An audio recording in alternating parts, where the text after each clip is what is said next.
Well, good morning. I'm glad you're here this morning as we continue through this series, and happy Mother's Day to those of you to whom that applies. But glad you're here as we continue this together. And I want to just tell you, this passage that we just read through is one that has given me a lot of problems, if I'm being honest with you. It's one that really bothers me because I've seen it used in lots of different ways. I want to give you two quick stories this morning as we begin, and kind of two diametrically opposed stories that maybe don't end the same way and maybe have nothing in common, maybe have everything in common with this story. First, I want to tell you about my friend Brett, and some of you know this story. When I was in high school, I had a friend, his name was Brett, and Brett was almost like a younger brother to me. Brett and I grew up together. Our families were best friends. Brett's dad was one of my dad's best friends, and so growing up, our families did almost everything together. And when we were in high school, Brett was he was a year younger than me in high school. And we were in school together, and one day, Brett started complaining that his leg hurt really bad. And Brett was a tough kid. Like, he wasn't a kid like that. He was a kid that was really, really tough. He played football, he played basketball with me, and he was a really incredible football player, actually, really, really talented. And he said, my leg hurts really bad. And he kept telling his mom that his leg hurt, and his mom was like, you'll be fine, suck it up, it's growing pains, whatever. Until one day it got so bad that he decided that it was too bad, and they went to the hospital and they got it checked out, and he had an enormous amount of cancer in his leg at the age of 14. And so they didn't know what to do with this. They didn't know, what do you do next when you have a 14-year-old who's showing a lot of promise and especially loves sports and loves being physical and loves doing active things, and now he has a massive amount of cancer. And they told him, we can't even treat this here. The next step for you is probably to fly to Boston. You're going to go there. You're going to meet with a specialist, and they will tell you what the next steps are for you. And so I remember the night before they left for Boston, we got together in a small church, and we had a very small group of people. We were not a big church. We were meeting in a middle school cafetorium at the time. And we got together, and we prayed for Brett. We put him in the middle of a prayer circle. We put oil on him. We just prayed over him. And we and it wasn't a long prayer. It wasn't anything really extravagant. It wasn't a huge, long prayer service. It was just a short prayer service over Brett. And the next day, they left that night, and he told his mom, he said, what's weird is my leg feels better. And she was like, well, it's probably just a prayer making you feel good, that kind of thing. And he's like, okay. And so he went to bed that night, woke up the next morning. They flew to Boston, and when he got to Boston, they got off the plane, went directly to the hospital. Doctor takes scans of his leg again to see what the new diagnosis would be and exactly what treatment they need to do. So the doctor did his own scans, and he said, what, we're going to do the scans. You go to lunch, and after lunch, we'll come back and we're going to talk about your treatment options. They went to lunch, and of course, nobody says a word. They sit around a lunch table, and nobody talks to each other because you're just picking at food, not sure what you're going to do next.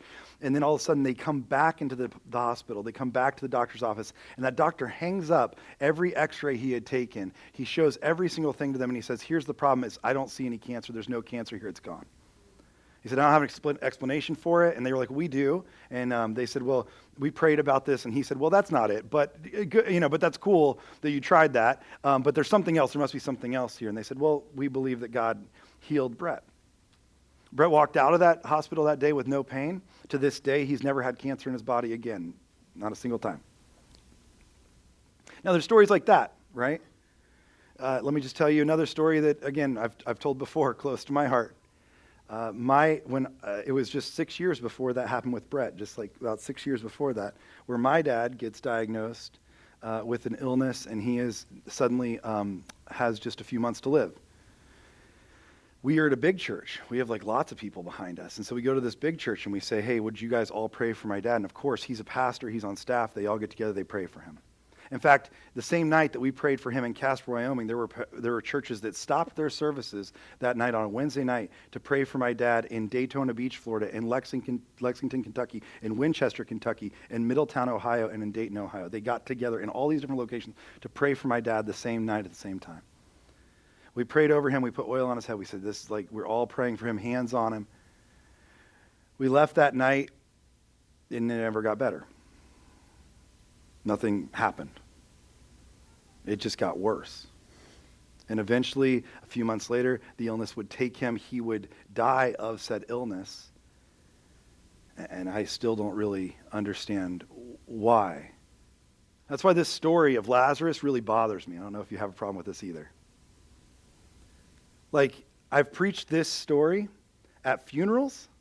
I've also preached this story at like conventions and revivals. It's the same story, right? Like you preach it because it's like, let's talk about new life and how Jesus can heal you and how Jesus can save you, how Jesus is here for you. And then you also preach it in the worst moments of grief, right? It's the greatest story of hope, but it's also like the greatest story of grief because I've preached it at many funerals where I've told people, you know, your loved one that died, you'll see them again on the other side. There's life beyond this life.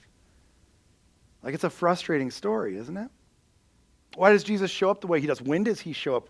Why is it that he waits until a certain time? What is the deal? Why doesn't Jesus do this all the time? Why does he never do it? What's the story? And maybe you have a story on one side or the other, or maybe you have like both. Probably most of us have a little bit of both in these stories, where it's a little bit of the healing, but a little bit of the hurt.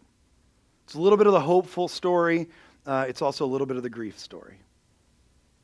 It's a little bit of a story about life now and how Jesus heals right now, but it's also a little bit of a story about pain and how we walk through suffering together and that there's life someday that we look forward to. It's both. It's now and it's then. It's grief and it's hope. That's what's so hard about this story. I'm just going to be honest with you. This one's a tough one. We've been in this series where we're looking at what Jesus says about himself. Jesus in his own words. What does he say about himself? How does he describe himself? In this passage, he says, I am the resurrection and the life. That's his statement.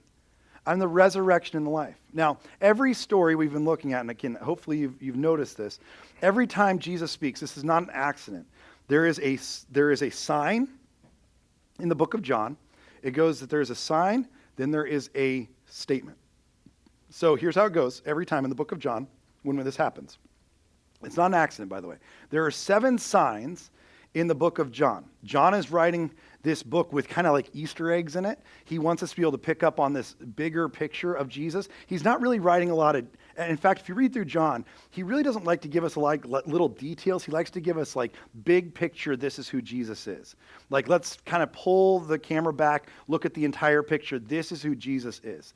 And there's no accident in what John writes. He writes that there are 7 signs.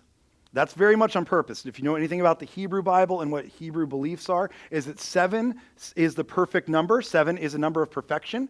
So what he actually writes, and just if you're ever reading through John, read it this way. It's really fun. He writes that there are 7 signs. He does not call them miracles. He calls them signs. There are signs that Jesus performs because signs point to something else. So he said these aren't miracles. These are signs that point to something else. They point to who Jesus really is. That's what they're pointing to. And so there's 7 signs that happen. It's things like feeding 5,000, walking on water. These are all signs that John uses. Then he points to a statement of Jesus. Now, actually, if you read the book of John, and I'll just give you this quick little tidbit. This is free. You can take this home. It doesn't cost you anything. Is that when you read those 7 signs, there are 7 signs to show perfection. And actually, the 7th sign, the 7th true sign that we see is actually the story of Lazarus. And then what's interesting is John says there's an 8th sign, which is Jesus' death and resurrection that happens in John 20. And what he's saying is there is a number of perfection. We've seen everything that we've needed to see. And now there's a new beginning, an 8th sign, a starting over point that everything, all of history begins again with Jesus and the death and resurrection. So there's no accident in what he's writing here. There's also seven statements that Jesus makes. That's the number of perfection John's working off of. And everything he's doing goes back to Exodus. Remember in Exodus 34 when God says, I am who I am, and then he explains who he is. Jesus is working off of the I am statement, saying, I am, this is what God says I am, and now I'm going to tell you a little bit more about who I am through the signs and through the statements that I'm going to tell you. And that's what we're going through as we walk through this. We just have a couple more of these left after today. The next one is Way, Truth, Life, and then we're going to get into I am the vine. But we're kind of like walking through this whole story to see who Jesus says he is, not who we think he is, but who he actually is. And this story really confounds me. This one really has some problems. So I'm just going to be honest with you. We're going to work through the verses. We're just going to walk through the story. We're going to take it apart for a little bit. And then at the end, I do want to have a quick conversation about kind of now and later and why this story lives in 2 different realms. But I want to walk through the whole story with you. So if you have your Bible, we're going to really just stay in John chapter 11. So if you have a Bible or a phone or whatever, look at John chapter 11. We're going to start right at the top of that and start walking through this story of the death and the resurrection of Lazarus.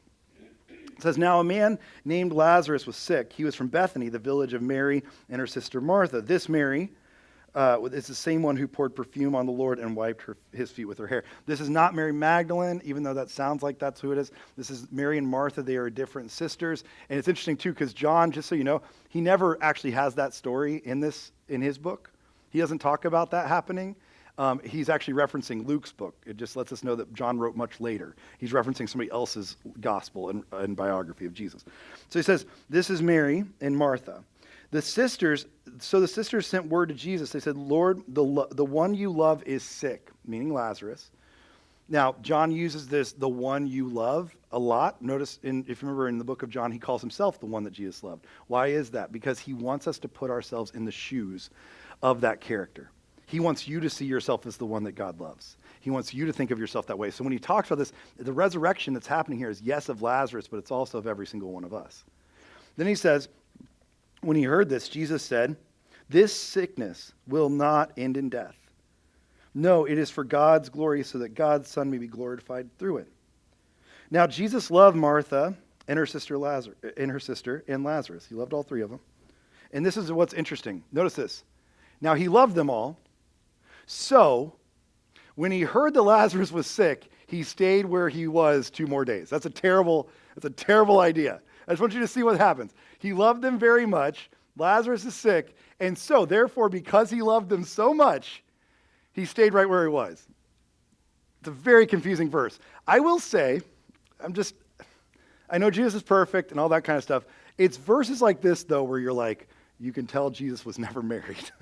Because you get this memo. I'm just saying, this isn't a Mother's Day sermon. I'm just going to give you a few things I've learned as a husband and as a father and a husband to a mother, is that when you're told something is happening, there's usually something behind that. Like if you're told, man, there's a lot of dishes in this sink, it's not just a statement of fact. It's not just about that being a statement. There is action required with that. It's being told to you. There are hidden motivations behind it. And one of the worst things you can say is I'll just wait till after this game is over and then I'll take care of it. Not a good thing, right? Or the yard is getting really long and it's well, I'm just going to wait and see if it happens to rain in the next 3 or 4 days and then I'll do it after that, right? Or whatever. Or the laundry needs to be folded and you're I'll just wait till you do it. That it's not good. I'm just giving you quick advice. And Jesus at this moment is I love you guys so much. I know your brother's dying. I'm just going to hang out here a little bit longer. Terrible, terrible. And what's interesting is they're going to know this. They will know this about Jesus. Now, obviously, Jesus works at his own timeline, his own agenda. And that's what he's setting us up for here, is that there is a timeline he is on that is his own. And actually, he says after that, and then he says to his disciples, later on, after 2 days, let us go back to Judea, to Bethany, to this town where Lazarus is. But Rabbi, they said, a short while ago the Jews there tried to stone you, and you were going back. And Jesus answered, and this is Jesus is going to do his thing where he's very metaphorical, a lot going on here. He says, are there not 12 hours of daylight? Anyone who walks in the daytime will not stumble, for they see by this world's light. It is when a person walks at night that they stumble, for they have no light. Now, you might be like, that's real weird. Why are we talking about light and dark? Why is this about this? We're just saying, should we go back or not? After this, in verse 11, he clarifies it a little bit. He says, after he said this, he went on to tell them, our friend Lazarus has fallen asleep, but I'm going there to wake him up. His disciples reply, Lord, if he sleeps, he will get better. Jesus had been speaking of his death, but the disciples thought he meant natural sleep. There's this complete disconnect here as to what they're talking about. I want you to see, though, the timelines that they're talking about. This is what's interesting about how Jesus heals. I just want to and maybe this doesn't make sense to you, and maybe it does. I don't know. Jesus always works on his own timeline. He doesn't work on ours. I don't know if you ever had this problem with God, where you're praying about something, you're asking God for something, you want something in a certain amount of time, and God just doesn't seem to be answering as quickly as you want. Anybody ever had this happen? Maybe on a daily basis? This is what's so frustrating with God, is that God doesn't work on our timelines. Now, many times, I believe this, in the Bible, many times God says what he's going to do. He says what he will do, but he almost never says when he's going to do it. He'll tell you what's going to happen, but he doesn't say when it's going to happen. And sometimes we like to force our own timelines on God. We like to make him follow our agenda instead of us following his. And so we try to make it on our timeline. The timing issue here, he's saying, listen, you're talking about just like sleeping here on earth. I'm talking about death and life. Do you see the difference? One is a short-term situation. It's what we might call like weather. It's the weather version. Underneath it is what we would call climate. Like it's a lot longer of a version of the same thing. Jesus doesn't work on our timeline because he doesn't see this as a finite, simple lifetime. He sees this on an eternal point of view. That's what's so frustrating about him, but it also is why he heals on his own timeline. And I believe this, and maybe you don't. I believe there are times where Jesus heals here on earth, and we'll talk about this in a little bit, why I think he does this and how we ask for this. But I also think that Jesus sees the long-term picture.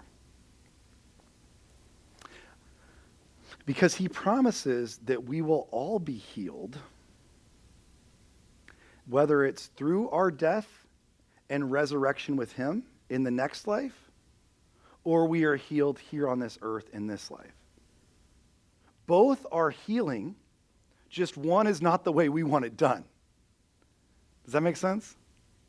Both will heal us. And I think he's working on two different timelines here. You're only seeing the earthly version of healing. I'm seeing the long-term version of healing. It's not as pretty. It's not the one you want. But it's the eternal version of the same thing. We'll talk about that in a little bit. I think he's trying to lay down two different things. So he tells them, Lazarus is dead. And for your sake, I'm glad I was not there, so that you may believe. But first, let us go to him. So then Thomas, who's kind of a cynic, says, said to the rest of the disciples, let's go with him so that we may die with him, which is really encouraging. Thomas is that guy, right? He's the guy that's always kind of a downer. This is why there's a timing issue. This is why this same verse is used at funerals and it's used at revivals. Because it's a timing issue. When is God going to heal? Is he going to do it right now or is he going to do it later? This is why this is something we talk about in hope and in grief. Sometimes we get the hopeful version where we get healed now, or we get the grief-filled version where it's going to take our entire lives to see what healing looks like. This is why it's about life now and it's about life later. Because it's both. Jesus sees this on an eternal version. So in verse 17, they arrive at a funeral. That's where he shows up. On his arrival, Jesus found Lazarus, who had already been in the tomb for 4 days. This was a Jewish custom. They would put them in the tomb for 3 days. Now it's been 3 days, and now it's the fourth day. And they actually would sometimes go to the tomb on the third day, then hold a funeral on the fourth day. You would go to the tomb on the third day, by the way. This is kind of terrible, to see if the person was actually like really dead. That was sometimes what you were going to check on, because if they were very sick, you would quarantine them essentially in this tomb, being like, this is just also where you're going to die, because we can't all get sick off of this. So you would put somebody in there and then kind of like expect that they were actually really dead when you came back 3 days later to make sure they were dead. And it's now been not just 3 days, but it's the fourth day. That means it is funeral time. So you were seeing if they were mostly dead or all dead. If you're a Princess Bride person, you know exactly what I'm talking about. Are they mostly dead or are they all dead, right? Miracle Max can't bring them back now. Like, this is it. Lazarus is actually dead. And he's been there 4 days. Now, Bethany was less than 2 miles from Jerusalem, and that actually is John referencing something completely different that doesn't really matter at the moment. And many Jews had come to Mary and Martha to comfort them in their loss of their brother. When Martha heard that Jesus was coming, she went out to meet him, but Mary stayed home. Now, I just want to tell you real quick, you're about to see two different women that are going to approach Jesus with the exact same words, but they have very different postures in their words. They're going to say the same thing, but they're going to say it in very, very different ways. I would imagine that both of them, if I'm being honest with you, are just disappointed with Jesus. They both know that Jesus stayed where he was 2 extra days. Just so you know, they both are aware that he didn't show up on time.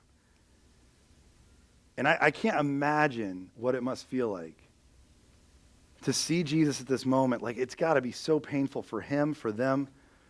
and the way they're feeling at this moment, to have him step into their lives and feel like, but where were you? Like, what's your deal? Why would you let this happen? Why? And I think all of us would be asking the same question. Why do you let this happen?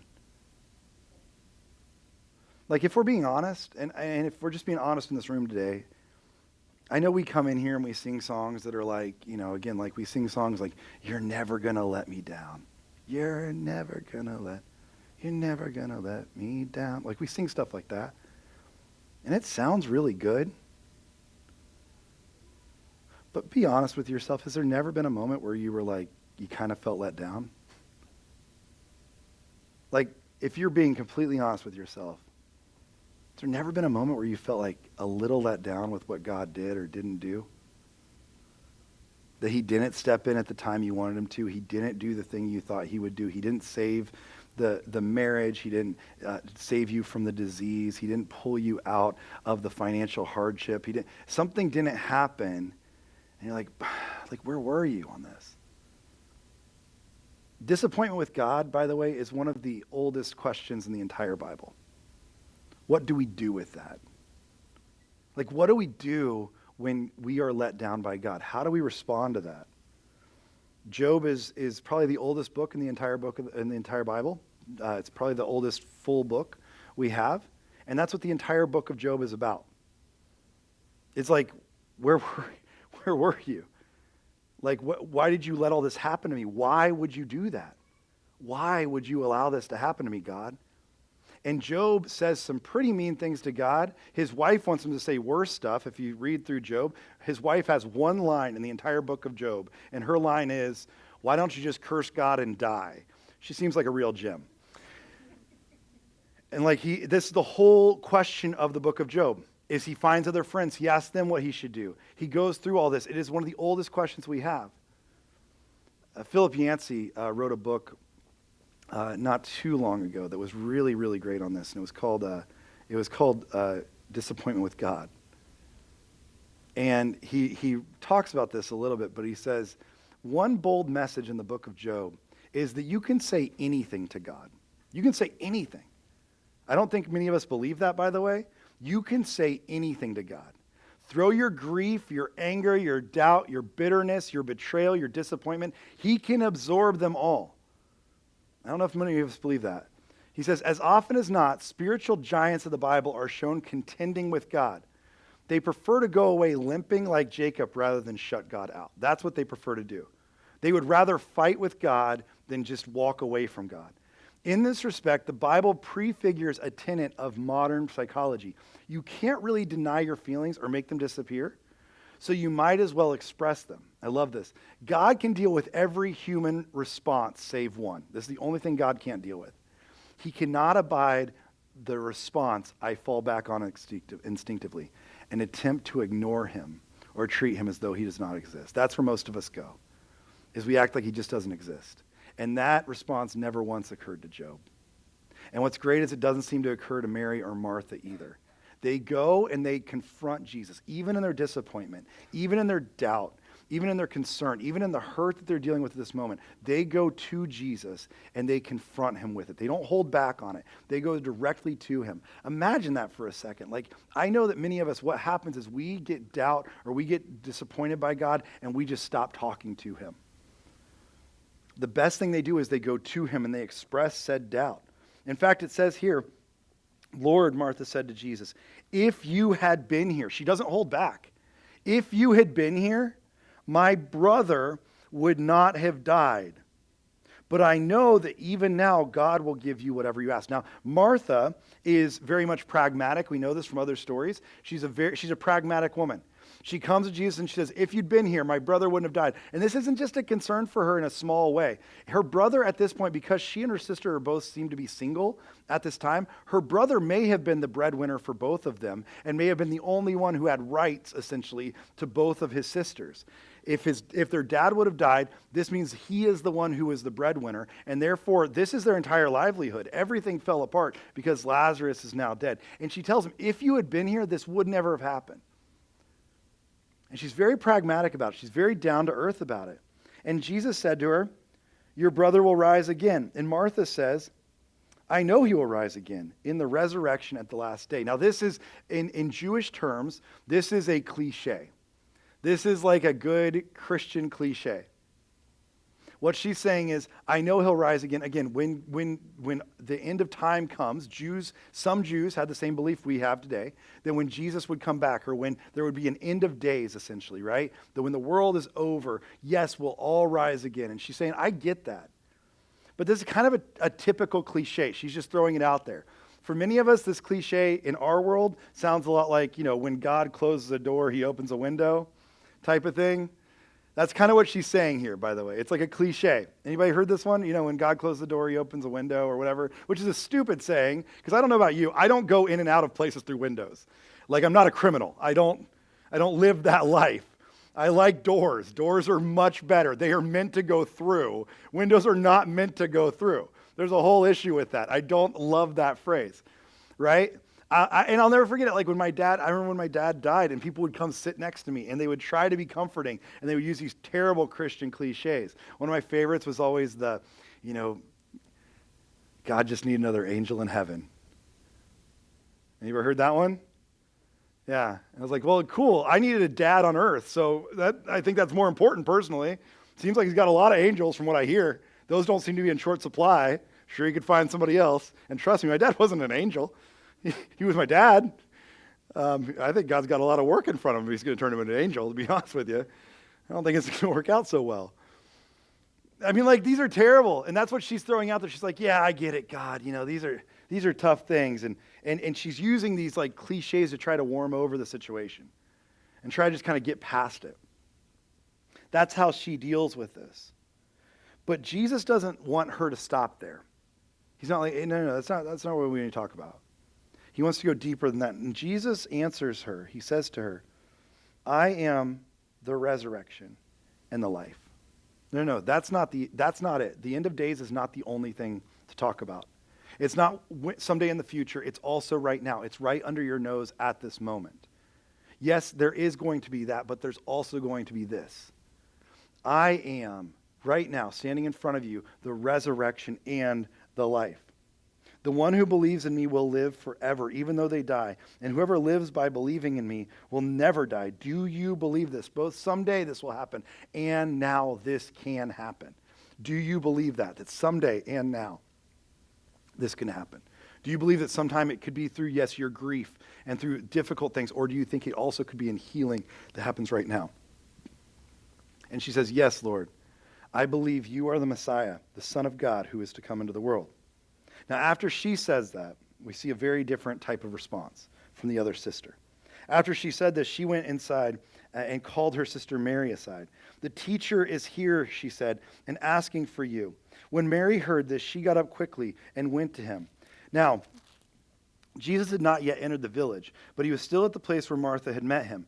When the Jews who had been with Mary in the house, comforting her, noticed how quickly she got up and went out, they followed her. They came with her, supposing she was going to the tomb to mourn there. And when Mary reached the place where Jesus was and saw him, notice her response is very different than Martha's. Martha stands, she speaks eye to eye with Jesus. She has a rational conversation. But Mary falls at his feet and says the same exact words, though. Lord, if you had been here, my brother would not have died. I just imagine the emotion in this moment and how this probably overtakes Jesus. This isn't a rational conversation, a logical conversation. This is an emotional conversation. She has fallen on her knees in front of him saying the same exact words. If you had been here, he would not have died. And I think sometimes we become callous to this too, if I'm being honest.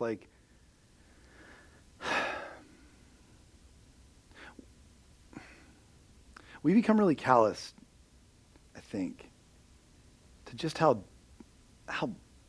bad this world is. Just how broken it really is. I know you watch the news.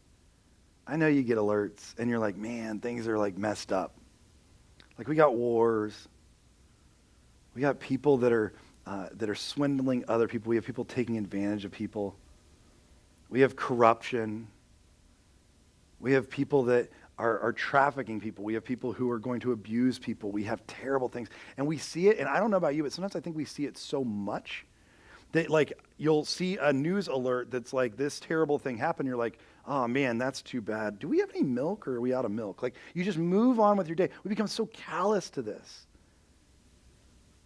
And I think what's interesting here is I think Jesus is so moved by the emotion of seeing this. I do want you to, just for a second, I think this moment for Jesus is really important because think about it. We don't think about this very often, but Jesus comes from seeing the world as a perfect place. We've never seen that. You've never seen that. We've never experienced the world as a completely perfect place. Jesus has a recollection of the world being set right, that everything was in its place doing its proper thing. He has a recollection of the world as it should be. He lived in that world. He saw that world. He understands that world. And can you imagine coming from that to this? And seeing the curse that was placed upon humanity, and now the chaos that comes with that curse, and now even some of the repercussions that are in place, all the consequences of that curse. Can you imagine watching this progression over and over again, and how it would just break your heart? Not just that the world isn't perfect, but that the people in this world are so broken and so affected by brokenness every single day. And what we think Jesus' response would be, what we think God's response usually is when he sees this kind of brokenness, when he sees this kind of hurt, we expect him to get angry. We think a lot of times God gets angry. And I do think he does get angry, don't get me wrong. Because I think that there's got to be some party that's like, this is not what I intended. This is not what I wanted to see. This is not you at your best. This is not you living the way that I designed you to live. I do think there's probably an anger, but more often than not, in Jesus' life, we don't see as much anger as we actually see a lot of compassion. And we see a sorrow in Jesus. He becomes sorrowful here. He's not angry. He's broken by the brokenness. He's saddened by the sorrow around him.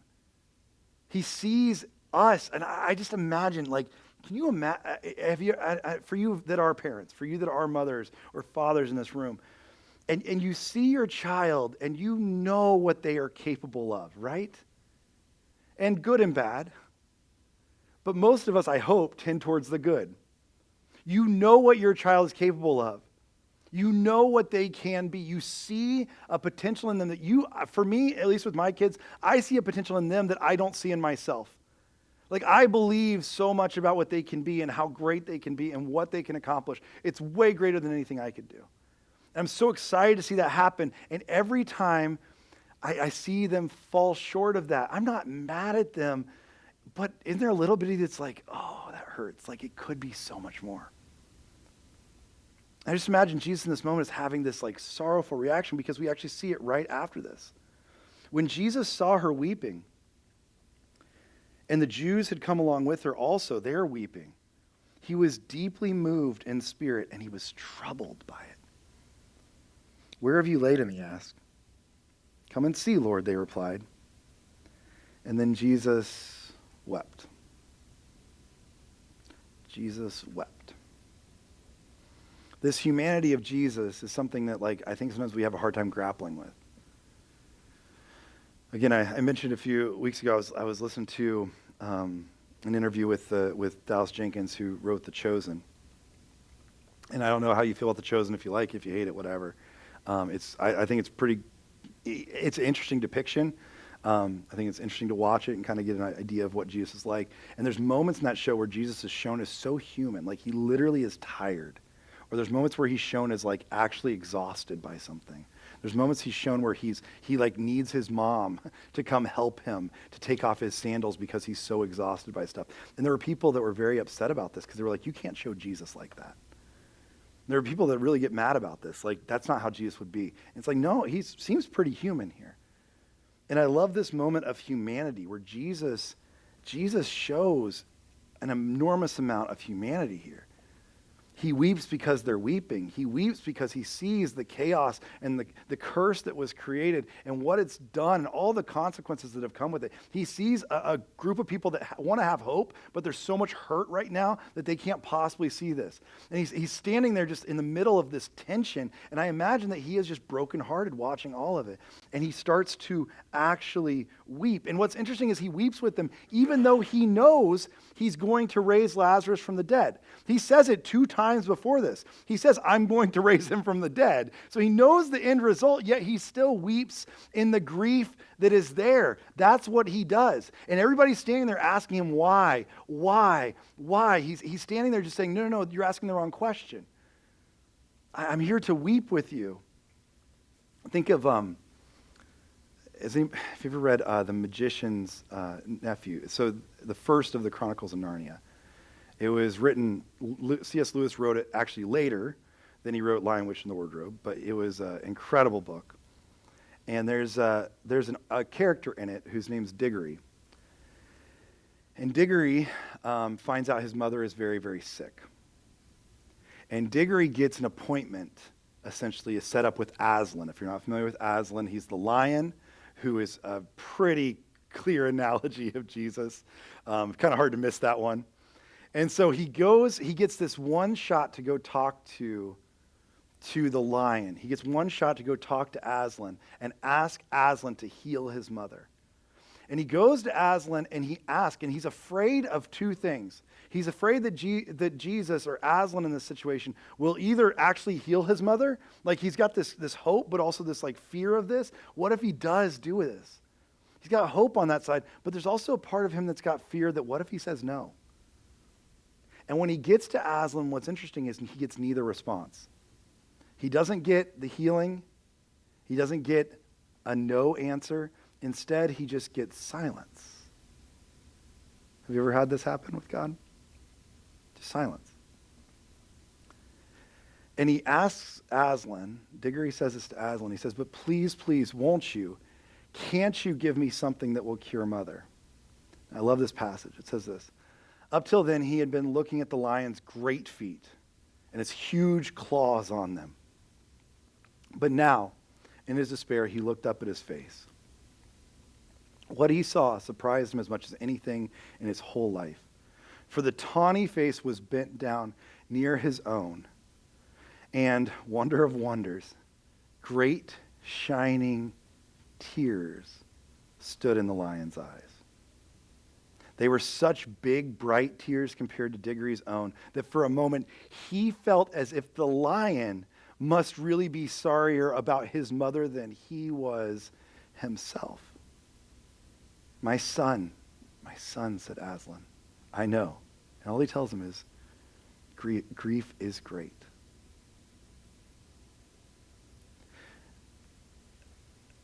What's interesting is if you don't know the story, C.S. Lewis, by the way, he was brought up by a single mother until he was 10 years old. And at 10 years old, his mother got sick and died. This is C.S. Lewis years later still processing the pain of what happened. Why didn't she get healed? Why didn't Aslan or Jesus heal his mother? I think for many of us, we ask this question of why. Like, why would you let this happen? And what I love about what we see here, and that's what Mary wants to know, that's what Martha wants to know, that's what I want to know, that's what Job wants to know. Why would you let this happen? But here we see the wrong question is why. The right question is where. Like, where are you in this? And what we see, and what I love C.S. Lewis showing, and what I love seeing Jesus do right here, is that the question is, where are you? And he's right here in the midst of it. He's mourning with. This is why in Exodus 34, when Jesus says who he is, when God declares who he is, notice what he says. He passed in front of Moses and he says, the Lord, the compassionate and gracious God. He's compassionate. Compassion literally means to suffer with. He's suffering alongside of. He has tears in his eyes. He stands there and he suffers alongside of those who are suffering. The wrong question a lot of times is why. The right question is like, where are you? And he's with those who are suffering. Many of them, the Jews then said, "See how he loved them?" But some of them said, "He couldn't open the eyes of the blind man. He could have kept this man from dying." Verse 38. Jesus once more was moved and came to the tomb. It was a cave with a stone laid across the entrance. "Take away the stone," he said. "But Lord," said Martha, the sister of the dead man, "by this time there is a bad odor, for he has been in there for 4 days." If you read this in the King James, by the way, it's one of the best verses you'll ever read. The verse there in the King James says, "But Lord, surely he stinketh." And again, if you want to get a verse tattooed on you, think about that one. Surely he stinketh. Then Jesus said, "Did I not tell you that if you believe, you will see the glory of God?" Now, which one he's talking about, now or later? This life or the next? So they took away the stone. Jesus looked up and said, "Father, I thank you that you've heard me. I know that you've always heard me, but I said this for the benefit of the people standing here, that they may believe you sent me." When he had said this, Jesus called out in a loud voice, "Lazarus, come out." And the dead man came out, his hands and feet wrapped with strips of linen and a cloth around his face. And I love this because there's a community element to this. Then he says to them, Jesus says to all of them, "Take off the grave clothes and let him go." Like the community has to come around him and they have to help him take off these bandages. And you know the guy smells bad. They just told us that. They have to come into his mess and help him get out of this. Now, there's two things that happen in the story I told you earlier, and I just want to kind of come back to this for just a second, because I do think there's application for both this life and the next. I think there's both hope and there's grief in this. I think there's both application for something like a funeral and something like a revival in both things here. But I want us to look at this from the now perspective and the eternal perspective.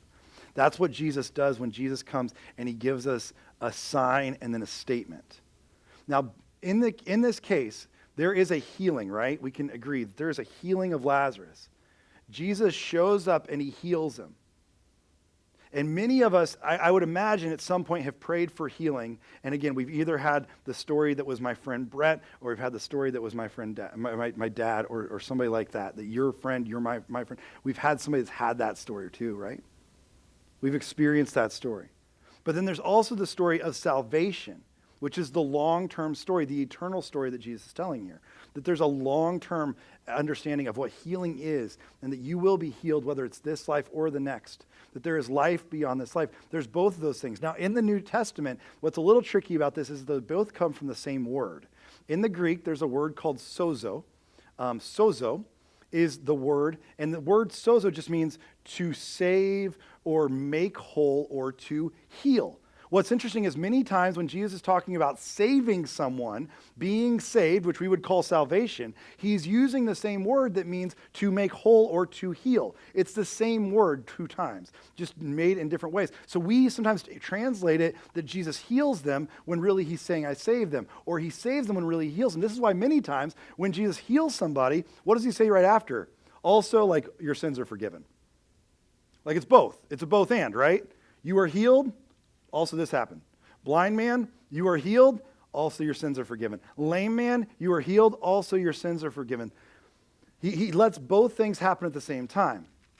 So that's what gets tricky about this. But I want to take this apart and understand a little bit of what healing is really quickly, because I actually think that we pray for this, and I don't know that sometimes we pray for it enough. So healing, let's talk about what that is. So the healing is the first thing that we need to look at here. This is the sign. Healing is a sign.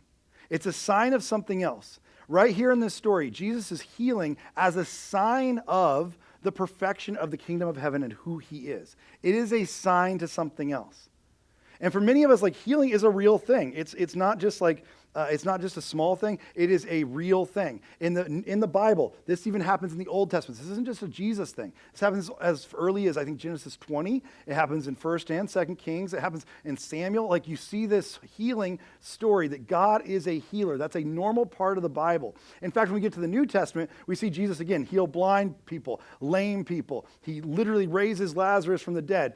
And then he even says to the disciples, "You're going to do more than I did." So then Peter, at times, is walking down the street. People are trying to lay in his shadow because they're hoping to get healed by him, because they think even his shadow has healing properties. He's healing people. Paul heals people. Paul has people, remember there's a story where a person falls out of the second story of a church. because they fall asleep while he's preaching, which is, something you've all thought about. You've all been like, could I jump out of this window? Like, while I'm preaching, I get it. It's the second floor. Don't do it. I don't know that I have the powers Paul did, but Paul heals that person. He heals them. Paul's even like at one point, they're sending hankies of Paul's around the world to try to get his healing power from the hankies.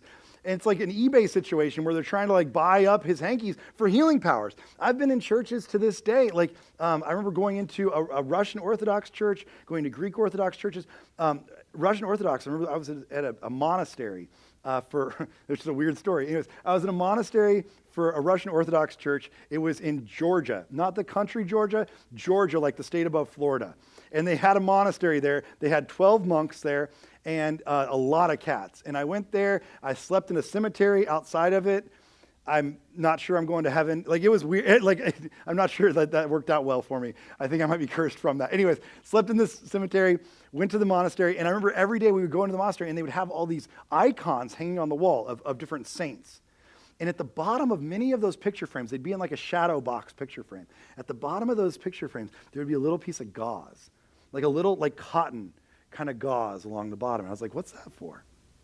And they told me that there were times where especially the icon of the Mother Mary, of Mary, Mother of Jesus, would cry.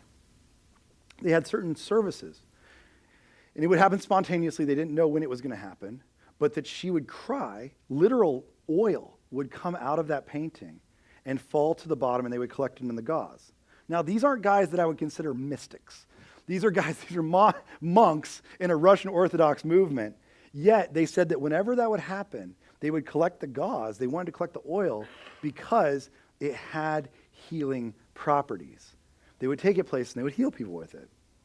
Now, again, I never saw it. I'm just telling you, these weren't guys that I think were like, kind of crazy into charismatic healing. It was very interesting. And so I just think there is a place where healing is a real thing. In the Bible, it is actually taught that we should have the gift of healing. Healing's a real thing. And I think sometimes we don't believe that, if I'm being honest with you. I don't think we do. I think we're very rational, like we're Americans and we have good medicine and stuff. So like, why do we need to talk about healing? There is a part of this being a normal activity in the life of the church. I remember a friend of mine when I was in college. His name was Rodney. Rodney was a big dude. He was also a football player. And he didn't go to college to play football. He instead decided to come to college where I was to be a pastor. And he was a big dude. He was probably 6'4", about 250 pounds. We played basketball together in an intramural team. And I remember Rodney at one point came to one of our games and he said, "Hey guys, I can't play tonight. Like, my back hurts so bad right now. I can't play." And I was like, "Well, that's lame." And I gave him a hard time about it. So he left at Christmas break, and he went home. When he was driving back to the college campus, his back pain was so bad that he just pulled into the nearest hospital. There was one right on the way there on Highway 27. He pulled into this hospital, went in, and they told him he had an enormous amount of cancer in his back, and they had to take his leg almost immediately. And so they took his leg up higher than the hip. There was no way to do a prosthetic. He lived in a wheelchair for the next couple of years until eventually he passed away. He died of cancer. And I remember before that all happened, while he was in this cancer treatment and stuff, we got together and prayed for him. Like, we did this a few times. We got together in one of the chapels. We would sit down together and we would just pray for Rodney. We would pray for Rodney. And I'll be honest with you, I still have a lot of guilt about the way I prayed. And I'm not saying it would have changed God's mind. Don't hear me wrong. But I will tell you, I prayed the odds. And here's what I mean by that. I think a lot of times when it comes to healing, we pray the odds. We start off when things aren't bad. When it's just a backache, we start with God heal them. Like, we can start there, right? Because we're pretty optimistic. God heal them. It's just back pain. But the moment that starts to move to cancer, this is what I hear. Maybe it's not me. Maybe it's just me. I hear a lot of people, including myself, start to go, "God, would your will be done?" Do you hear that? How that changes? We go from healing to your will be done. Also, by the way, you don't have to pray for God's will to be done. That's going to be done. If you want to fight with God about something, if you want to pray about something that you really believe in, then pray something different than God's will be done and try to change his mind. Moses does this. Abraham does this. Don't think this is new. Jesus even at points, if there's any way this cup can pass from me. Just saying. God's will is going to be done. But I started to just pray that way. Well, then it started to turn into, as things got worse, as his leg was taken, I remember starting to change my prayer to, God, would you just give him comfort? God, would you just give him peace? And then towards the end of his life, God, would you just take him? Would you... I prayed the odds. Like, I prayed right alongside of it. Does that make sense? And I think many of us do the same thing. We pray the odds. And here's the problem with that, is that we don't always believe. Like, to be honest with you, it's just as easy, in my opinion, maybe I'm the only one that thinks this, but it's just as easy, in my opinion, for God to heal him as it is for God to comfort him. It takes no more work from God to heal him than it does to comfort him. It's the same amount of effort for God. It's the same amount of effort. It doesn't take more or less.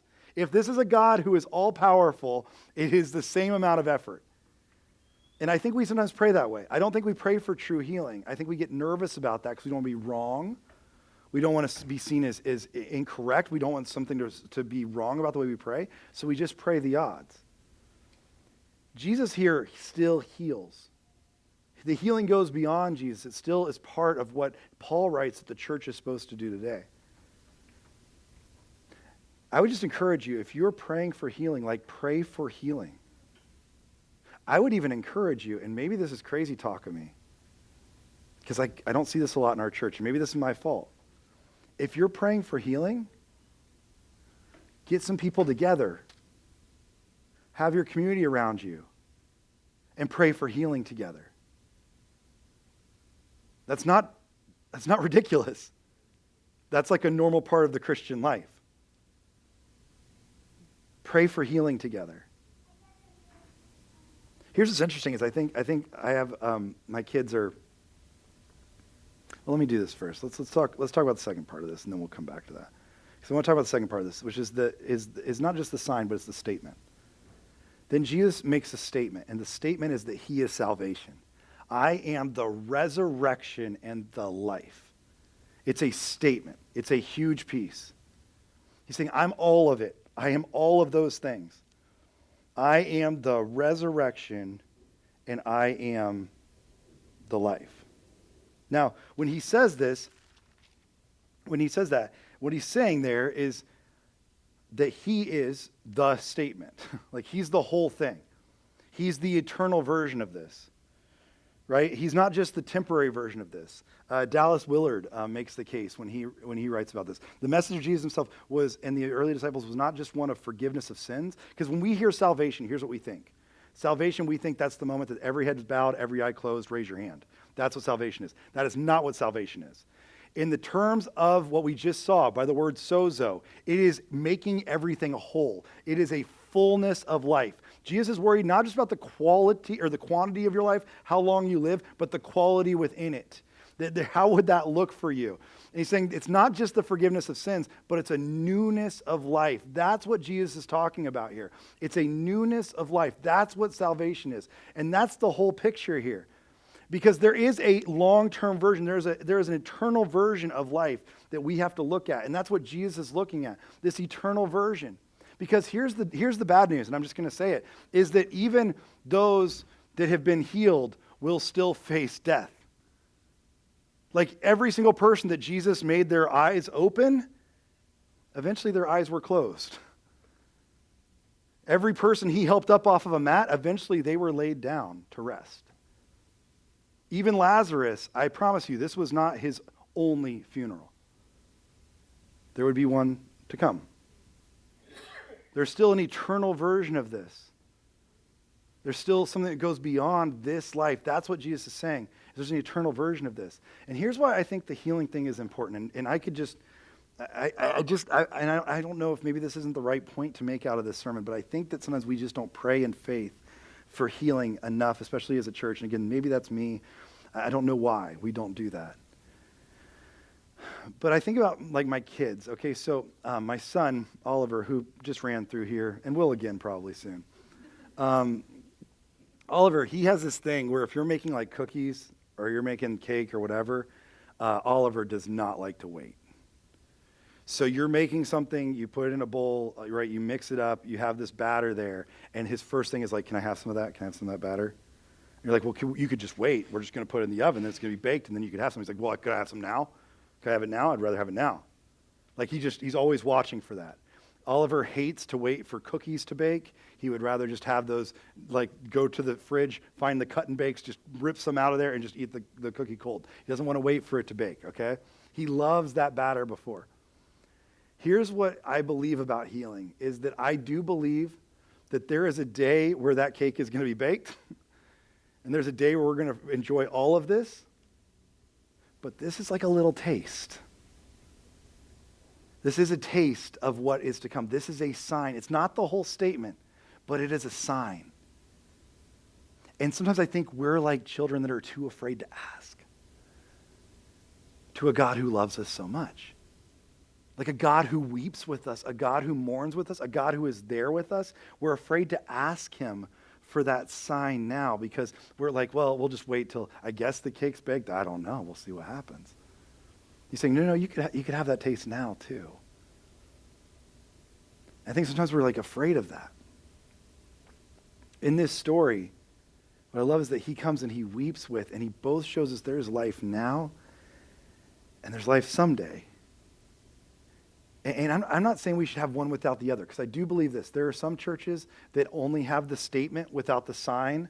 Like they have the eternal version of this figured out without having any healing going on or any of the signs right now. But there's also churches that only have the sign and have no like statement.